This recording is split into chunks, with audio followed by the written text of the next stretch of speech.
Good morning, church. All right, we know this. This is definitely a teaching and training ministry. 2 Timothy chapter 2, verse 2 says, "And the things you have heard from me in front of many witnesses, entrust to faithful men who are able to teach others also." To that end, we have a young man that is a product of this congregation. He grew up here, and he's currently enrolled at the Georgia School of Theology, taking his third class. Hopefully, this year we get to send him to preacher school. I want you guys to pay attention to what Calix has to say, because he has a good lesson for you this morning.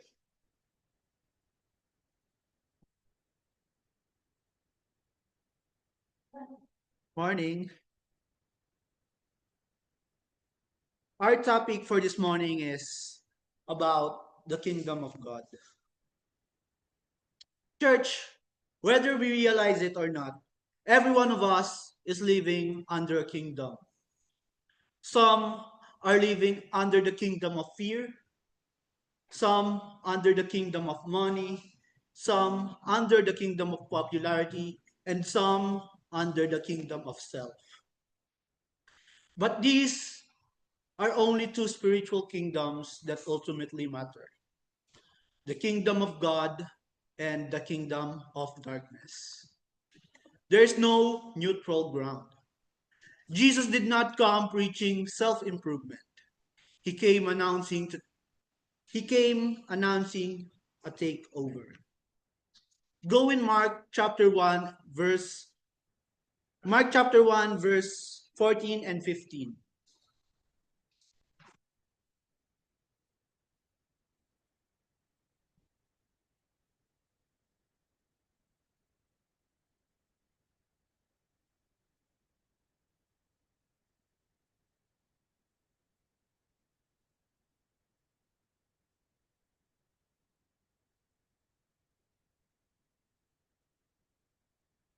Let's go read it. Now, after John was put in prison, Jesus came to Galilee, preaching the gospel of the kingdom of God and saying, "The time is fulfilled, and the kingdom of God, repent and believe in the gospel." Today, we are not just talking about church. We are not just talking about religion. We are talking about two rules in your heart. But first, let's understand the kingdom. A kingdom requires a king. A kingdom is not democracy. It is not shared leadership. A kingdom has one throne, one ruler, one authority. You cannot have two kings on your throne. If Jesus is king, you are not. And if you are a king, he is not.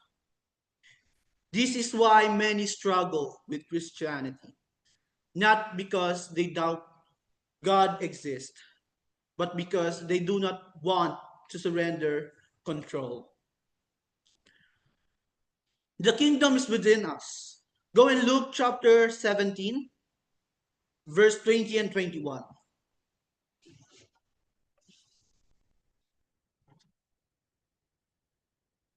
Luke chapter 17, verse 20 and 21.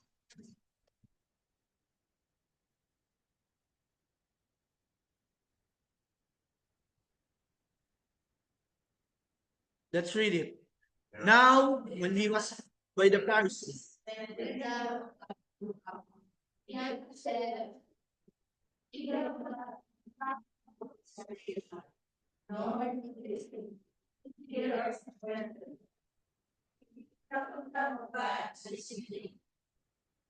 the Pharisees were looking for political revolution.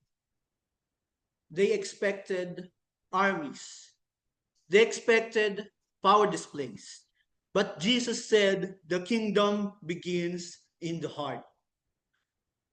When God rules your thoughts, that is the kingdom. When God rules your decisions, that is the kingdom. When God rules your desires, that is the kingdom. The kingdom is invisible before it is visible. Now let's talk about the nature of the kingdom. Go to Romans chapter 14 and verse 17. Romans chapter 14 and verse 17.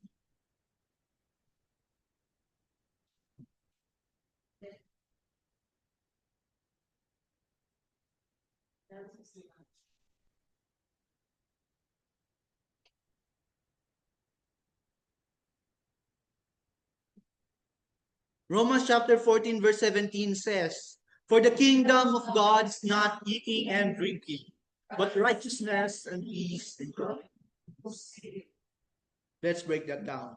Righteousness, right standing with God, right living before God, not perfection, but direction. When the kingdom comes, your appetite changes. Sin that sin that once felt normal begins to felt heavy. Peace. Peace with God, peace within, and peace even when life shakes. The word offers temporary distraction. The kingdom offers deep stability. And last, joy in the Holy Spirit. Not emotional hype, not circumstantial happiness, but joy that remains in suffering. That joy cannot be taken by exams. It cannot be stolen by rejection. It cannot be destroyed by loss because it comes from the King itself.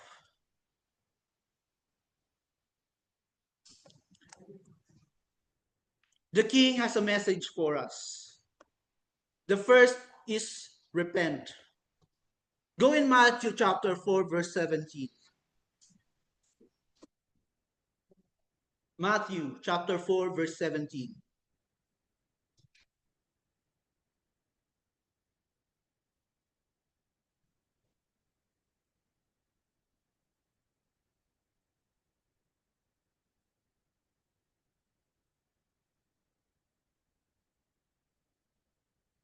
And it says there, from that time, Jesus began to preach and said, repent, for the kingdom of heaven is at hand. Repent does not mean to feel bad. It means to turn around. You cannot face sin and face the king at the same time. Repentance is not a punishment, it is mercy. God is saying, turn before it destroys you. Turn before it traps you. Turn before it costs you more than you think. We have to be born again. Go to John chapter 3, verse 3. John chapter 3, verse 3.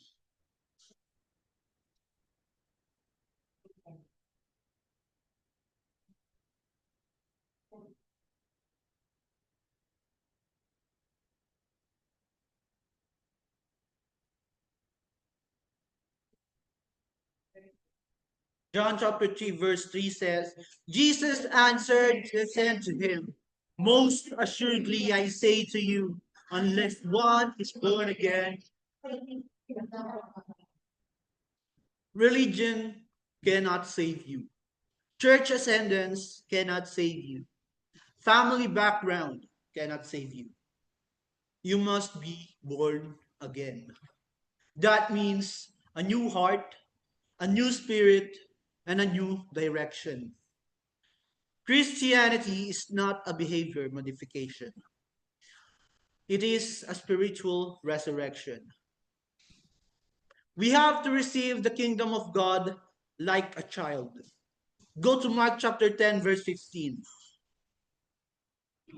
Mark chapter 10 and verse 15.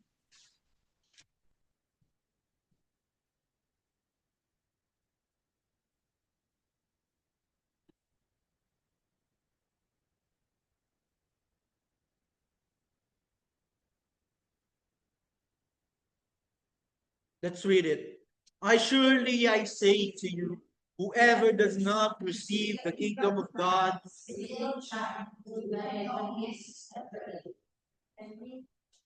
Why do we have to receive it like a little child? Because a child trusts completely. A child depends completely. When pride says, I can't handle it, our faith says, I need him. The kingdom belongs to those who admit their need. Let's talk about the parables of the kingdom. Jesus used stories because truth sticks when it's illustrated. Let's talk about the parables of the mustard seed. Go to Matthew chapter 13, verse 31 and 32. Matthew chapter 13, verse 31 and 32.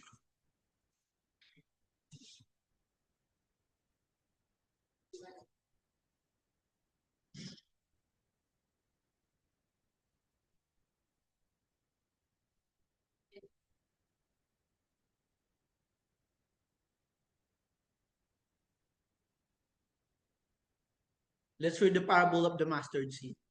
Another parable he put forth, saying, the kingdom of the heaven is like this, which man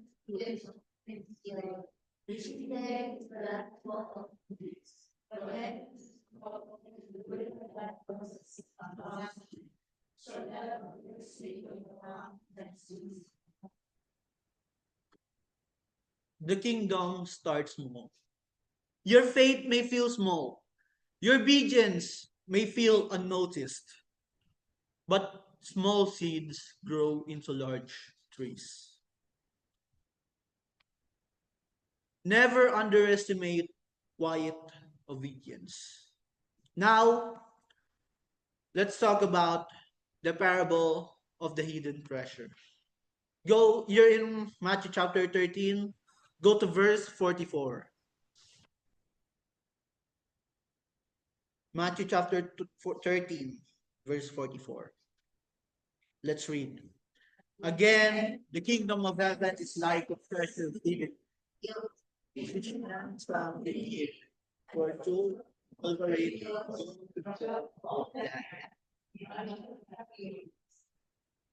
The man sold everything for it.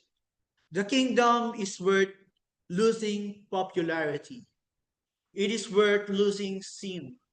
It is worth losing comfort because what you gain is eternal.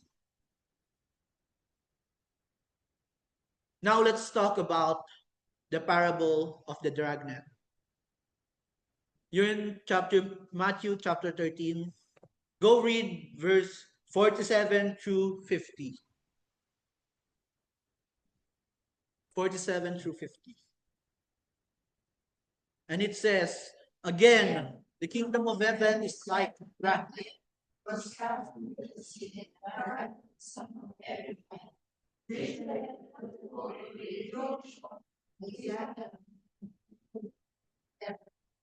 But through that, so it will be. Will comfort, separate the dead and cast them to the furnace of.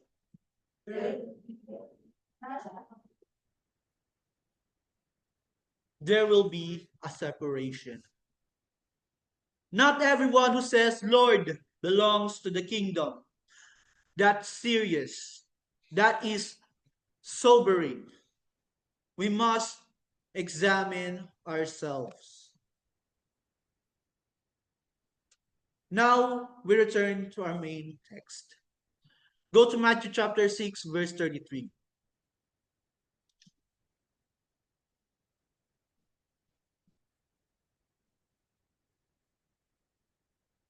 Matthew chapter 6, verse 33.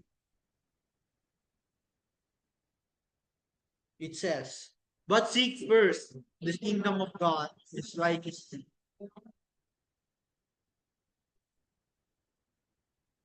It says there, seek first the kingdom of God. First means before relationships. First means before money. First means before dreams, and first means before comfort. Nothing is above God. When you seek the kingdom first, God orders the rest. Many people are anxious because they reverse the order. They seek everything else first and God last. But the kingdom is not an accessory, it is a foundation.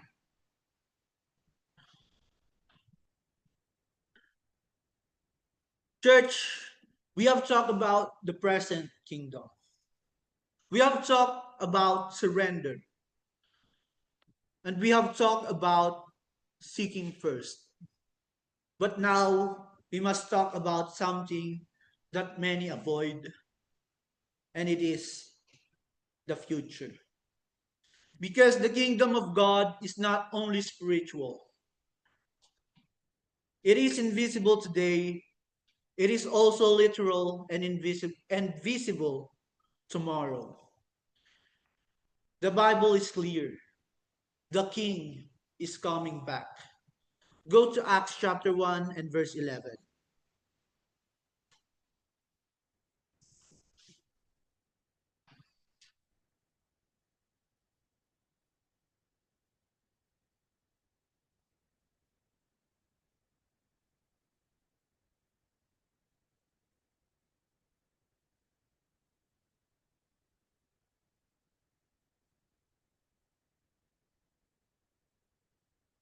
Let's read what it says.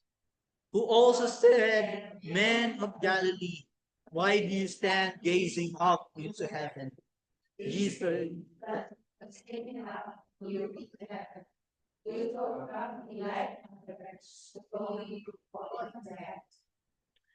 the angels declared, this same Jesus was taken up from you into heaven, will so come in like a manner as you saw him go into heaven.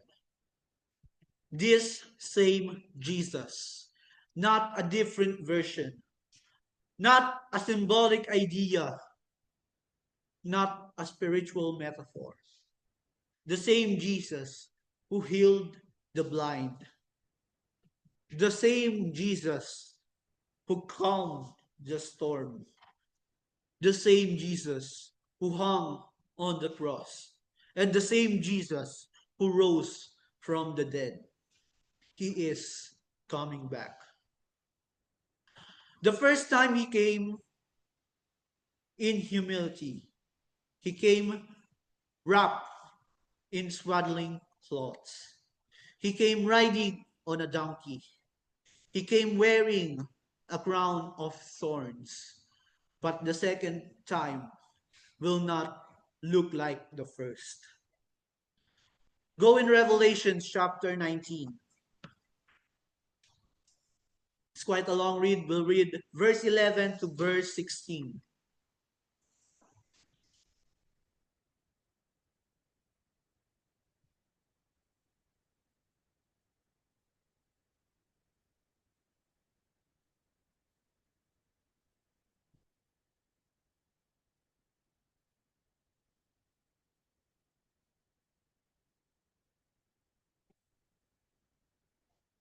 Revelation 19, 11 through 16.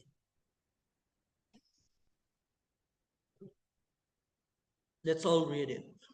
Now the seven heaven opened, all the writings, and he who sat on him is called faithful and true. And in righteousness he judges the nation. His eyes were like flame, and his head were many crowns. He had a name written that no one knew except himself. He was clothed in a robe dipped in blood, and his name is called the Word of God. And armies in heaven clothed in linen, white rejoices. Now out of his mouth goes a sharp sword, and with it he should strike the nations, and he himself will rule, and he himself is, and he has on his robe King of Kings. John describes of how the second time he will come. The next time he comes, he will not be judged. He will judge. The next time he comes, he will not be mocked. He will reign. The next time he comes, there will be no debate about who he is. Every knee will bow. Go to Philippians chapter 2, verse 10 and 11. Philippians chapter 2, verse 10 and 11.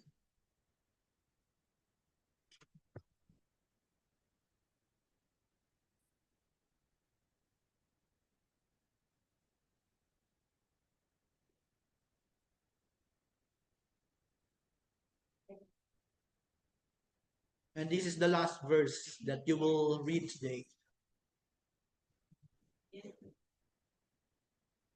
Philippians chapter 2, verse 10 and 11.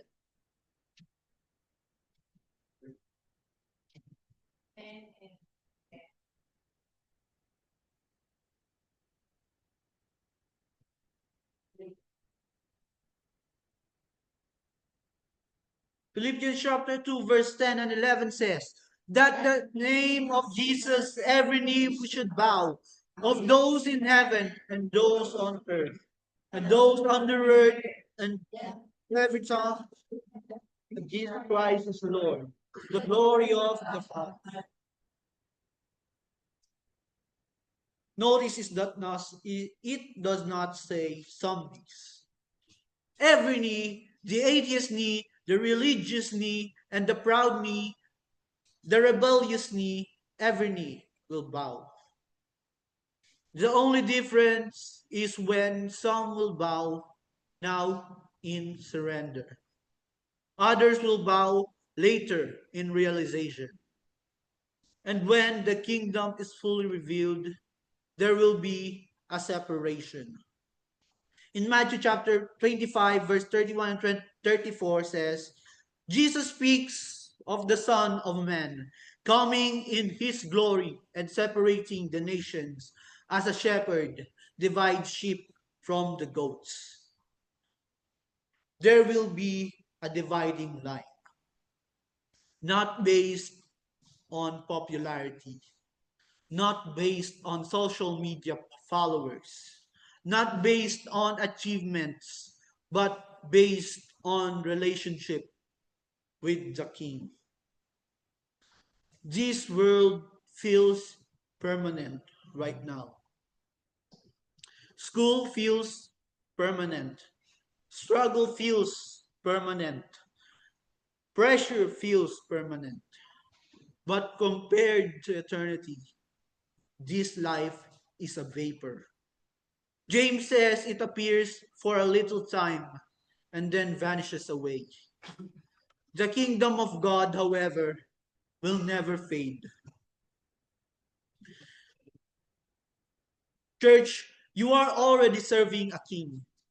It may be fear, it may be sin, it may be pride, and it may be yourself. But only one king gave his life for you. Only one king conquered the grave. Only one king is worthy of your heart, and it is Jesus. He will reign.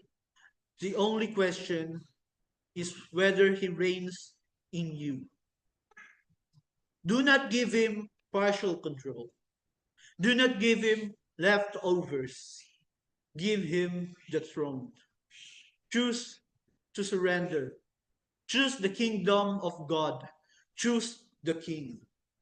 And when he comes, you will not bow in regret. You will bow in worship. The kingdom of God is free, but we must earn it.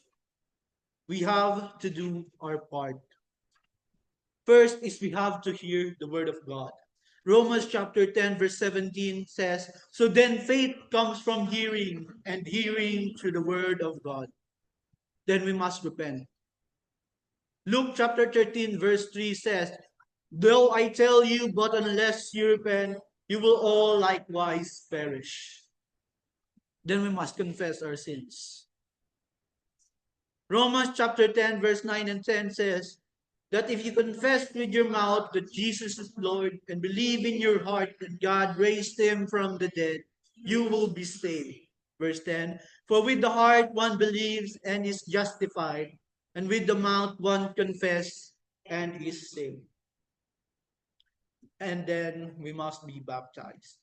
First Peter chapter 3 and verse 21 says, "Baptism, which corresponds to this, now saves you, not as a removal of dirt from the body, but as an appeal to God for the good conscience through the resurrection of Jesus Christ." And lastly, we must remain faithful.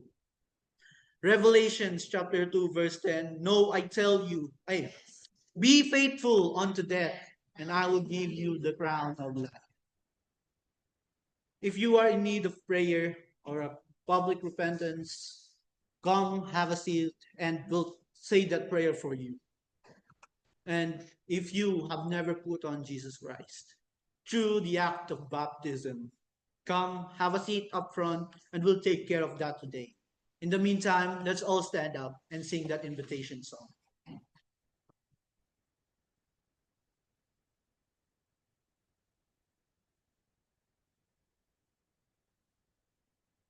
So open our song book on page 71756.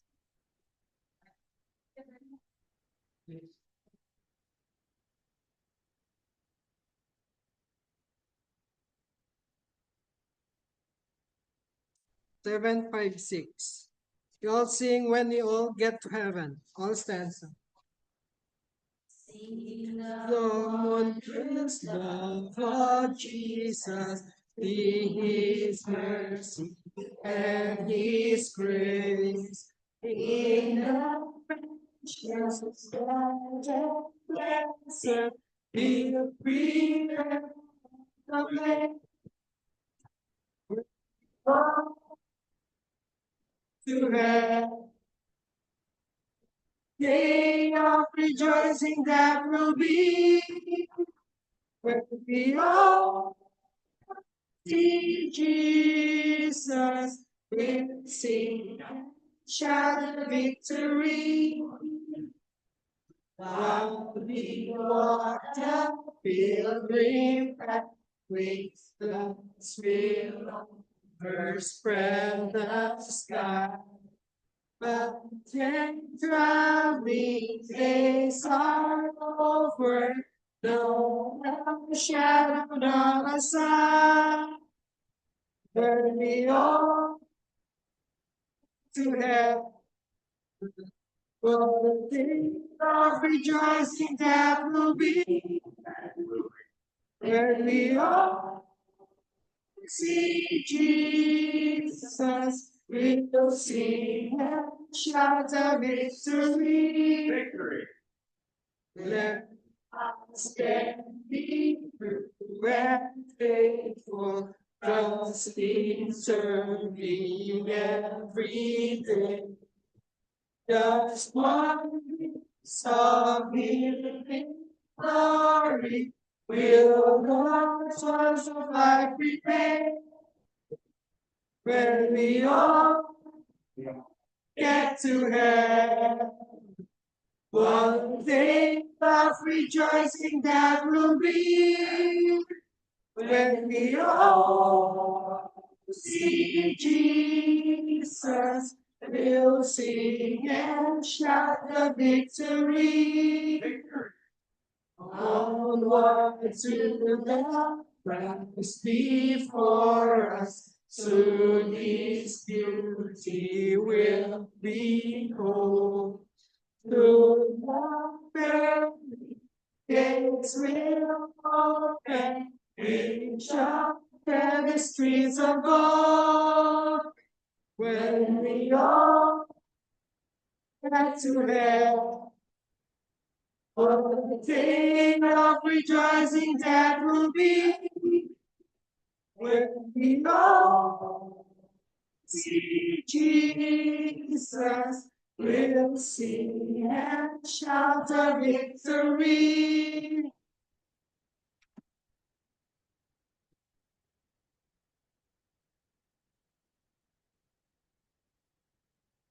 Okay.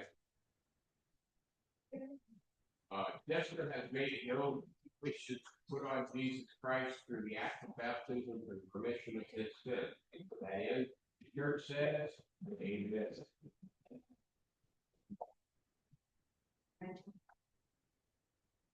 In the meantime, join me in prayer real quick, okay? Dear God, we come before you at this time, asking, Lord, that we each serve you, not ourselves, not our society, not our jobs, but you. We ask, Lord, that you help each of us keep you as first and foremost in everything that we do. We ask, Lord, that the food that we are going to receive shortly would be a blessing to us and help us each to grow, hopefully not too fat. And God, we also praise you each day for all of the blessings we have. We praise you for Jester and his decision to become a follower of you. And we pray for Katrina and her healing as she is ill this morning. All of these things, Lord, we ask in the name of our Lord and Savior, Jesus Christ. Amen. And if you've joined us from somewhere else in the world, have a blessed day.